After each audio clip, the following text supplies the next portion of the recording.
नमस्कार मंडळी, श्री स्वामी समर्थ. मी रोशन. खूप दिवस ठरवलं होतं खंयतरी फिराक जाऊचा, पण वेळ आणि कामामुळे दिवस नक्की जाय नाही होतं. योगायोग म्हणजे रोहन भैयाचं लग्न आणि आमका साथ गावली ती आमचे वेतवा ट्रॅव्हल्सचे मालक युवा उद्योजक आर्यन बेरे याची. ठरला रात्रीच की सकाळी उठान गाडी काढायची, कामारात सुट्टी मारायची आणि कोणाकय कानोकान खबर जाऊच्या आधी निघायचा. एक दिवस आपलं जुने सवंगडी आणि जीवाभावाची भावकी मिळान आपल्यासाठी जगायचा. सकाळी पहिली श्रीदेव वेतोबाच्या दर्शन घेतलं आणि आमची गाडी देवाचं नाव घेऊन बाहेर पडली.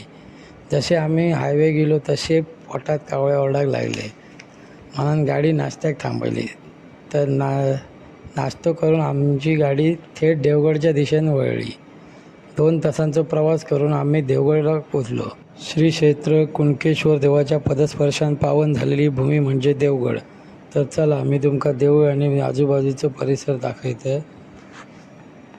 तुम्ही पण आमच्याबरोबर दर्शनाचा लाभ घ्यावा.